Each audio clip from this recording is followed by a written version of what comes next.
قال رسول الله صلى الله عليه وسلم أن تحسنوا إليهن في كسوتهن وطعامهن. ഹബീബായ നബി തങ്ങൾ ഓർമ്മപ്പെടുത്തുകയാണ്, ഓ ഭർത്താക്കന്മാരെ നിങ്ങൾ നിങ്ങളുടെ ഭാര്യമാർക്ക് നല്ല ഭക്ഷണം കൊടുക്കുന്നതോടൊപ്പം നല്ല വസ്ത്രം കൂടി നൽകണേ എന്ന് നബിയുനാ റസൂലുള്ളാഹി.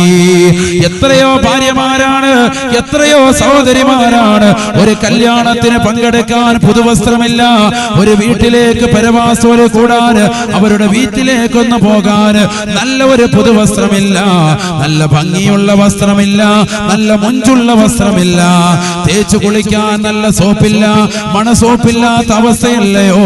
അലക്കാൻ അവർക്ക്, തുണി തേക്കാനും അവർക്ക് നല്ല ഒരു ജീവിത ചുറ്റുപാടില്ലല്ലോ. അല്ലാഹുവിന്റെ റസൂല് പറയുന്നു, നിന്റെ പ്രിയപ്പെട്ട ഭാര്യ ഒരുപാട് ആശിച്ചുകൊണ്ടാണ് നിന്റെ അടുക്കലേക്ക് കടന്നു വന്നിട്ടുള്ളത്. അതുകൊണ്ട് നിനക്ക് അല്ലാഹു നൽകിയ സമ്പത്തിന്റെ തോതനുസരിച്ച് ഭാര്യമാർക്ക്, മക്കൾക്ക് നീ ചെലവഴിക്കട്ടെ. لينفق ذو سعة من سعته وما قدر عليه فلينفق مما آتاه الله لا يكلف الله نفسا إلا ما آتاها سيجعل الله بعد عسر يسرا. അല്ലാഹുവിന്റെ ഖുർആൻ വ്യക്തമാക്കുകയാണ്, പണമുള്ള ആളുകൾ അവന്റെ പണത്തിന്റെ സ്രോതസ്സനുസരിച്ചുകൊണ്ട് അവന്റെ പ്രിയപ്പെട്ട ഭാര്യയ്ക്ക്, കുടുംബാദികൾക്ക്, മക്കൾക്ക് അന്നം കൊടുക്കട്ടെ, അവർക്ക് വസ്ത്രം നൽകട്ടെ. لينفق ذو سعة من سعته وما قدر عليه فلينفق مما آتاه الله. പണമില്ലാത്തതായ ആളുകൾ, കൂലിപ്പണിക്കാരായ സഹോദരങ്ങൾ, അവന്റെ കൂലിപ്പണിയിലൂടെ കിട്ടുന്ന ദൈനംദിന ജീവിതത്തിൽ അവൻ സമ്പാദിക്കുന്ന സ്വത്തിൽ നിന്ന് അല്പാൽപമായിട്ട് അവന്റെ കുടുംബത്തിന് വേണ്ടി ചെലവഴിക്കട്ടെ. എത്രയെത്ര ആളുകളാണ് സ്വന്തം വയറ് നിറയ്ക്കാൻ താല്പര്യം വെക്കുന്നവർ, സ്വന്തം കുടുംബത്തെ മറക്കുന്നവർ, സ്വന്തം ഭാര്യയെ മറക്കുന്നവർ, സ്വന്തം ഉമ്മയെ മറക്കുന്നവർ, സ്വന്തം ഉപ്പയെ മറക്കുന്നവർ, സ്വന്തം ബീജത്തിൽ ജനിച്ചതായ മക്കളെ മറക്കുന്നവർ. വൈകുന്നേര സമയമാകുമ്പോ കൂട്ടുകാരും ഒന്നിച്ച് വാഹനത്തിൽ ഏതെങ്കിലും കുഴിമന്തി റെസ്റ്റോറന്റിൽ പോയി സുഭിക്ഷമായി ആഹാരം കഴിക്കുന്ന സഹോദരാ, നിന്റെ വീട്ടിലേക്ക് കടന്നു വരുമ്പോ നിനക്ക് വേണ്ടി ഭക്ഷണ തളികയുമായി നിൽക്കുന്ന പ്രിയപ്പെട്ട ഭാര്യയുടെ മുഖം നീ ചിന്തിച്ചിട്ടുണ്ടോ? അല്ലാഹുവിന്റെ റസൂൽ അതാണ് വ്യക്തമാക്കിയത്. ലോകം കണ്ട ഏറ്റവും വലിയ തമ്മാടിയായ, ലോകം കണ്ട ഏറ്റവും വലിയ മോശപ്പെട്ടവനായ അല്ലാഹുവിന്റെ റസൂൽ പരിചയപ്പെടുത്തിയത് ആരെയെന്നറിയണോ? അല്ലാഹുവിന്റെ റസൂൽ പറഞ്ഞു തരുകയാണ്. ഖാല റസൂലുള്ളാഹി സ്വല്ലല്ലാഹു അലൈഹി വസല്ലം, അല്ലാഹുവിന്റെ റസൂൽ പറയുകയാ, കഫാ ബിൽ മർഇ ഇസ്മാ അയ്യുളയ്യ മൻ യഖൂത്. കഫാ ബിൽ മർഇ ഇസ്മാ അയ്യുളയ്യ മൻ യഖൂത്. ലോകം കണ്ട ഏറ്റവും മോശപ്പെട്ടവൻ ആരെന്നറിയുമോ? അല്ലാഹുവിന്റെ റസൂൽ പറയുകയാ, കള്ളു കുടിച്ചവനെ പോലെ, വ്യഭിചരിച്ചവനെ പോലെ, ഹറാമാകുന്ന ഭക്ഷണങ്ങൾ ഭുജിച്ചവനെ പോലെ ഒരു വ്യക്തിയായി തീരുമത്രേ. കുറ്റത്തിനാൽ അവൻ മതി, അവൻ ഏറ്റവും വലിയ കുറ്റവാളി അത്രേ. ആരെന്നറിയുമോ? അവൻ ചെലവ് കൊടുക്കേണ്ട പ്രിയപ്പെട്ട മക്കൾക്ക്, അവൻ ചെലവ് കൊടുക്കേണ്ട പ്രിയപ്പെട്ട ഭാര്യ നോക്കാതെ, കുടുംബാദികളെ നോക്കാതെ, സ്വന്തം ഭാര്യ മറന്നിട്ട് അവരുടെ സൗന്ദര്യം കുറയുമ്പോ അന്യ സ്ത്രീകളെ തേടിക്കൊണ്ട് പോകുന്ന സഹോദര, അന്യ സ്ത്രീകളുമായിട്ട് ശയ്യവലംബിക്കാൻ താല്പര്യം വെക്കുന്ന സഹോദര, കഫാ ബിൽ മർഇ ഇസ്മാ,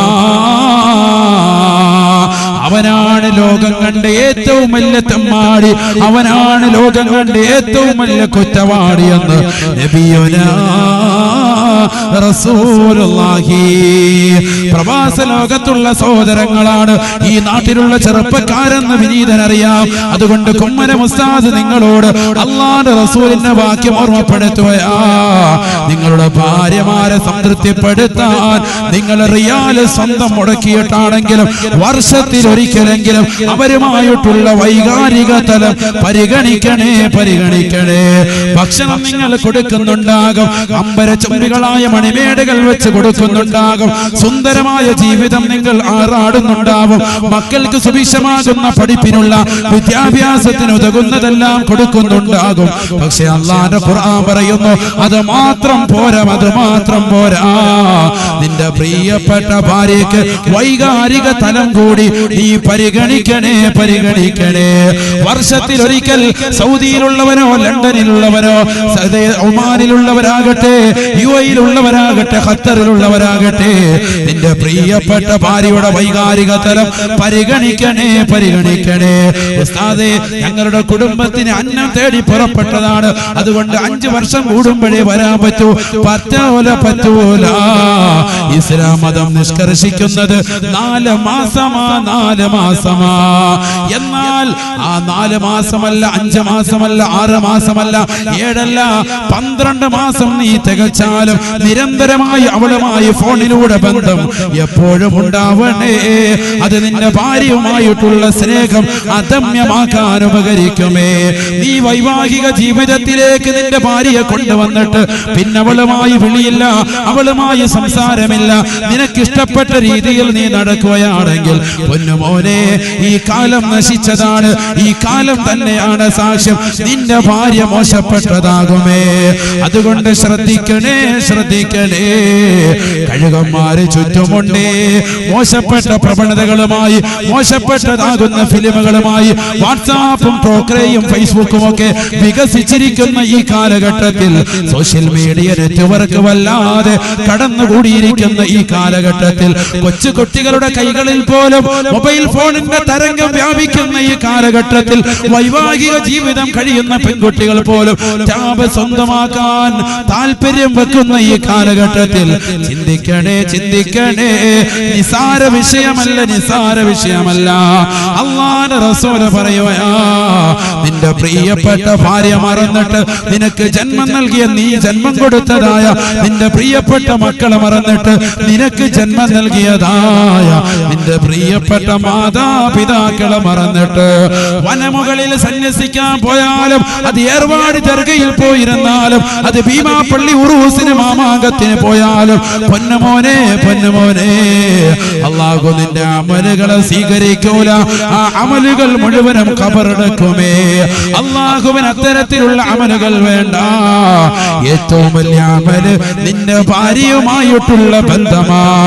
നിന്റെ ഭാര്യയുമായിട്ട് നീ ശയ്യ അവലംബിക്കുമ്പോ അവളുമായിട്ട് വൈകാരികമാകുന്ന രതിമൂർച്ചയും രതിക്രീഡയിലും നീ ഏർപ്പെടുന്നതിൽ പോലും നിനക്ക് കൂലിയുണ്ട്, നിനക്ക് സദഖയുണ്ട് എന്ന് നബിയുനാ റസൂലുള്ളാഹി. കഫാ ബിൽമറി സമാ അയ്യുളയ്യ ചെലവ് കൊടുക്കേണ്ട മക്കളെ മറന്നിട്ട്, ചെലവ് കൊടുക്കേണ്ട മാതാപിതാക്കൾ വാർദ്ധക്യ സഹജമായ രോഗത്തിനടിമപ്പെടുമ്പോ ആ പാവപ്പെട്ട വാപ്പയെ മറന്നിട്ട് അദ്ദേഹത്തിന് ഡ്രാഫ്റ്റ് അയച്ചു കൊടുക്കാതെ നിന്റെ ഭാര്യ മാത്രം നീ സുഖിപ്പിക്കുകയാണെങ്കിൽ പൊന്നുമോനെ, പൊന്നുമോനെ, നീ ലോകം കണ്ട തെമ്മാടിയാണെന്ന് നബിയുനാ റസൂലുള്ളാഹി. നീയാണ് ലോകം കണ്ട ഏറ്റവും വലിയ ഫ്രോഡ്. നീയാണ് കള്ളു കുടിച്ചവനെ പോലെ, വ്യഭിചരിച്ചവനെ പോലെ മോശം പ്രവർത്തിച്ചവനാണെന്ന് ഹബീബുനാ റസൂലുള്ളാഹി. അല്ലാഹു കാത്തിരക്ഷിക്കട്ടെ. നിസാര വിഷയമല്ല. കുടുംബ ബന്ധം ശൈഥില്യപ്പെടാതിരിക്കാൻ നമ്മൾ ഒരുപാട് കാര്യങ്ങൾ ശ്രദ്ധിക്കണം. വൈകാരിക തലം എന്ന് പറയുന്നത് നിസാര വിഷയമല്ലല്ലോ. ഹൗലത്ത് ബീവി റളിയല്ലാഹു അൻഹ, ആരാ ഹൗലത്ത് ബീവി? ഉസ്മാൻ ഇബ്നു മദ്ഊൻ എന്ന് പറയുന്ന അല്ലാഹുവിന്റെ റസൂലിന്റെ പ്രിയപ്പെട്ടതാകുന്ന ഭാര്യ, റസൂലുള്ളാഹിന്റെ പ്രിയപ്പെട്ട അനുചരൻ ഉസ്മാൻ ഇബ്നു മദ്ഊൻ. ഉസ്മാൻ ഇബ്നു മദ്ഊനിന്റെ ഭാര്യയാണ് ഹൗലത്ത് ബീവി. ഖൗലത്ത് ബീബി അല്ലാഹുവിന്റെ റസൂലിന്റെ അടുക്കലേക്ക് കടന്നു വന്നു. വഹിയ തസ്തകീ അൻ സൗജിഹാ, തന്റെ പ്രിയപ്പെട്ട ഭർത്താവാകുന്ന ഉസ്മാൻ ഇബ്നു മദ്ഊനിനെ കുറിച്ച് പരാതി പറഞ്ഞുകൊണ്ടാ ഖൗലത്ത് ബീബി അല്ലാഹുവിന്റെ റസൂലിന്റെ ചാരത്തേക്ക് വരുന്നത്. റസൂലുള്ളാഹി ചോദിച്ചു, എന്താണ് ആവശ്യം? അല്ലാഹുവിന്റെ റസൂലിനോട് പറഞ്ഞു, നബിയേ നബിയേ, എന്റെ പ്രിയപ്പെട്ട ഭർത്താവ് എന്റെ വൈകാരിക തലം പരിഗണിക്കുന്നതേയില്ല, എന്നെ പരിഗണിക്കുന്നതേയില്ല. എപ്പോഴും ആരാധനയിലാണ്, എപ്പോഴും അല്ലാഹുവിന്റെ മുന്നിൽ അദ്ദേഹം മുറിഞ്ഞ ആരാധനയാണ്. പടച്ചറപ്പിന്റെ മുന്നിൽ സുജൂദിൽ തന്നെയാണ്, സുജൂദിലാണ്. എപ്പോഴും നിസ്കാരം ഇബാദത്തും. പള്ളി കഴിഞ്ഞാൽ അദ്ദേഹം പിന്നെ വീട്ടിലേക്ക് വരിക, അല്പം ഒന്ന് ഉറങ്ങുക, പിന്നെ നേരം വിളിക്കും, രാവിലെ പള്ളിയിലേക്ക് തന്നെ തഹജ്ജുദിനും വീണ്ടും പോകും. മുത്തുനബി സല്ലല്ലാഹു അലൈഹി വസല്ലമ തങ്ങൾ ഉസ്മാൻ ഇബ്നു മദ്ഊൻ തങ്ങളെ വിളിച്ചു വരുത്തുകയാണ്. ഒരു പെണ്ണ് വന്നുകൊണ്ട് പരാതി പറയുന്നു റസൂലുള്ളാഹിയുടെ അടുക്കൽ. ഖൗലത്ത് ബീവി വന്നുകൊണ്ട് പരാതി പറയുന്നു, നബിയേ നബിയേ, സ്വഹാബി വര്യനായ അവിടുത്തെ അനുയായി എന്നെ പരിഗണിക്കുന്നില്ല, പരിഗണിക്കുന്നില്ല. അപ്പൊ നമ്മുടെ ഭാര്യമാർ എത്രത്തോളം ശ്രദ്ധിക്കണം, എത്രത്തോളം നമ്മൾ ശ്രദ്ധിക്കണം. ഇത് പരാതി പറയാൻ റസൂലുള്ളാഹി ഉള്ളതുകൊണ്ട് കണക്കായി പോയി. അതുകൊണ്ട് വന്ന് പരാതി പറയുകയാണ് റസൂലുള്ളാഹിന്റെ അടുക്കൽ. റസൂലുള്ളാഹിന്റെ അടുത്ത് വന്ന് കാര്യമായിട്ട് പറയാലോ, കുഴപ്പമില്ല. അള്ളാഹിന്റെ റസൂൽ ഒന്ന് ഉപദേശിക്കണം എന്റെ ഭർത്താവിനെ, അദ്ദേഹം കറക്റ്റായിട്ട് എന്നെ പരിഗണിക്കുന്നില്ല. കാരണം ഒരു പെണ്ണിന് എത്രമാത്രം ക്ഷമിച്ചിരിക്കാൻ പറ്റും? വൈവാഹിക ജീവിതത്തിൽ കടന്നു വരുന്ന പെണ്ണിന് ഒരുപാട് ആശയുണ്ടാവും, ഒരുപാട് താല്പര്യം ഉണ്ടാവും. ആ ആശങ്കയ്ക്ക് വഴകയാക്കിയിട്ട് മാറുമ്പോ അവളുടെ ജീവിതവും താറുമാറാവും, അവൾ പല രീതിക്കും ചിന്തിക്കും. പെണ്ണ് അങ്ങനെയൊന്നും മുതിരുന്നില്ല, നല്ല ബീവിയാ. ഒരു കടന്നു വന്നോട് റസൂലുള്ളാഹിനോട് പരാതി. അല്ലാഹുവിന്റെ റസൂൽ സല്ലല്ലാഹു അലൈഹി വസല്ലം തങ്ങൾ ഉസ്മാൻ ഇബ്നു മദ്ഊനിനെ വിളിച്ചു വരുത്തി. സുബ്ഹാനല്ലാഹ്, ഉസ്മാൻ ഇബ്നു മദ്ഊനിലേക്ക് നോക്കുമ്പോൾ കണ്ണുകൾ രണ്ടും കുഴിഞ്ഞു നിൽക്കുക, ഉള്ളിലേക്ക് തള്ളിയിരിക്കുക. എന്താ കാര്യം? അദ്ദേഹം ഉറങ്ങിയിട്ട് ഒരുപാട് ദിവസമായി. ശരിക്കൊന്നും ഉറങ്ങിയിട്ട് പോലുമില്ല. ഉറങ്ങാനും കൊണ്ട് കിടക്കും, പെട്ടെന്ന് തന്നെ അദ്ദേഹം ഒന്നും എടുത്ത് വീണ്ടും നിസ്കരിക്കാൻ നിൽക്കും. രാത്രി മുഴുവൻ നമസ്കാരം, പകല് മുഴുവൻ നോമ്പ്, ഒരൊറ്റ ദിവസം മുടങ്ങാതെ നോമ്പ്. എല്ലാ ദിവസവും നോമ്പ്. റമദാനിന്റെ കാര്യമല്ല ഈ പറയുന്ന, റമദാൻ അല്ലാത്തപ്പോഴുള്ള അവസ്ഥയാണ്. പകല് മുഴുവൻ നോമ്പ്, രാത്രി മുഴുവൻ നമസ്കാരവും. ഇങ്ങനെ കഴിഞ്ഞുകൊണ്ട് അദ്ദേഹത്തിന്റെ ശരീരം ക്ഷീണിച്ചു, കണ്ണുകൾ മുഴുവൻ ഉള്ളിലേക്ക് കുഴിഞ്ഞിരിക്കുന്നു. വല്ലാത്തൊരു കോലം, വല്ലാത്തൊരു രൂപം. അല്ലാഹുവിന്റെ റസൂൽ അത് കണ്ടിട്ട് ഗൗരവത്തോടുകൂടി ഉസ്മാൻ ഇബ്നു മദ്ഊനിനെ നോക്കിക്കൊണ്ട് പറഞ്ഞു, പകല് മുഴുവൻ നോമ്പും രാത്രി മുഴുവൻ ഇബാദത്തുമാണെങ്കിൽ കൈ കൊടുത്തിട്ട് സർട്ടിഫിക്കറ്റ് കൊടുത്ത് നിങ്ങൾക്ക് സ്വർഗമാണെന്നല്ലേ റസൂലുള്ളാഹി പറയേണ്ടത്? അല്ലാഹുവിന്റെ റസൂൽ അത് പറഞ്ഞില്ല. അവിടെയാണ് നമ്മുടെ ചെറുപ്പക്കാരെ പഠിക്കുന്നത്. നമ്മൾ അങ്ങനെ നമസ്കാരം ഇബാദത്തുമായിട്ടൊന്നുമല്ല പോകുന്നത്. നമ്മുടെ ബിസിനസ് അല്ലെങ്കിൽ വാട്സാപ്പ്. പാതിരാത്രി സമയത്ത് റൂമിലെത്തിയാലും നമ്മൾ എന്താണ്, മൊബൈൽ ഫോണിൽ കളിച്ചുകൊണ്ടിരിക്കുക, നമ്മൾ വാട്സാപ്പിൽ നോക്കിക്കൊണ്ടിരിക്കുക. ഭാര്യ തൊട്ടപ്പുറത്തുണ്ട്, അവർക്ക് പറയാൻ പേടിയായിട്ട് അവൾ മിണ്ടുന്നില്ല. നമ്മളെപ്പോഴും വാട്സാപ്പിൽ ഇരിക്കുക, 3 മണിക്കൂർ വാട്സാപ്പായിട്ടിരിക്കും. 4ാമത്തെ മണിക്കൂർ അങ്ങോട്ട് നോക്കുമ്പോൾ ഭാര്യ ഉറങ്ങിയിട്ടുണ്ടാവും.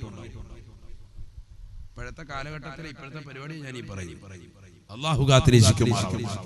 ചിന്തിക്കുന്നില്ല, പല ആളുകളും അത് ശ്രദ്ധിക്കുന്നുമില്ല. എപ്പോഴും ഭാര്യയ്ക്ക് നമ്മളോട് അവളുടെ ആവശ്യം പറയൽ അവൾക്ക് ചിലപ്പോൾ നാണമുണ്ടാവും.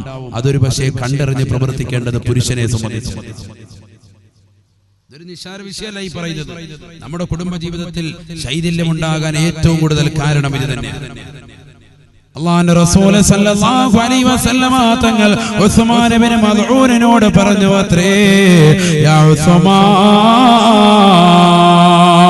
വഇന്ന ലിഐനിക അലൈക ഹഖാ വഇന്ന ലിജസദിക അലൈക ഹഖാ വഇന്ന ലിസൗജതിക അലൈക ഹഖാ. ഉസ്മാനേ, ഉസ്മാനേ, നിന്റെ പ്രിയപ്പെട്ടതാകുന്ന ഭാര്യയോട് നിനക്ക് ബാധ്യതയുണ്ട്, ബാധ്യതയുണ്ട്.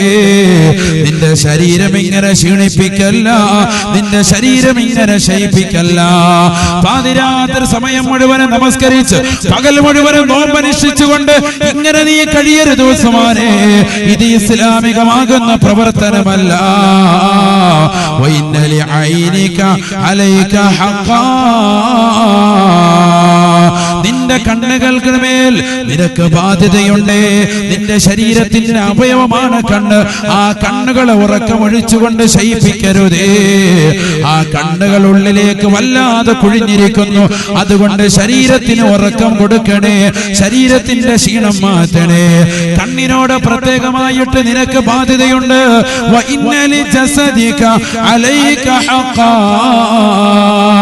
നിന്റെ ശരീരത്തിന് പ്രത്യേകമായിട്ട് നിനക്ക് ബാധ്യതയുണ്ടോ സമാൻ.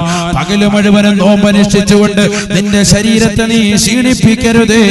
പാതിരാത്രി മുഴുവനും നമസ്കരിച്ചുകൊണ്ട് നിന്റെ കണ്ണുകളെ നീ ശയിപ്പിക്കരുതേ. ഇക്കാലഘട്ടത്തിലേക്ക് നോക്കി പറയുകയാണെങ്കിൽ പാതിരാത്രി സമയം അത്രയും വാട്സാപ്പിലും ഫേസ്ബുക്കിലും നോക്കിക്കൊണ്ട് നിന്റെ കണ്ണുകൾ കുറക്കമൊഴിച്ചുകൊണ്ട് കണ്ണുകളെ നീ ശയിപ്പിക്കരുതേ. പകൽ മുഴുവനും കള്ളുകുടിച്ചും മോശത്തരം പ്രവർത്തിച്ചും അനാവശ്യ സംസാരങ്ങളും ഏർപ്പെട്ടുകൊണ്ട് നിന്റെ ശരീരം നീ ഇല്ലായ്മ ചെയ്യരുതേ. വീടി വലിച്ചു ശരീരം നശിപ്പിക്കരുതേ.